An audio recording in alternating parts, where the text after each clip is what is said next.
Did you know Pakistan is among the top 10 countries with the lowest access to clean water, and 21.7 million people have no choice but to drink disease-ridden water with the risk of death? Imagine not having access to a basic human right like water.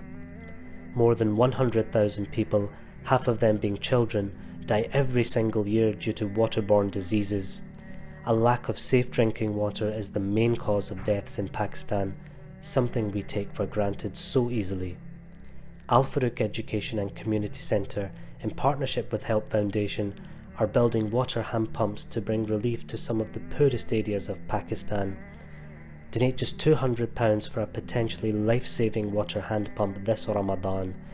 This will be a sadaqah jariyah for you and your loved ones. Donate today to save lives.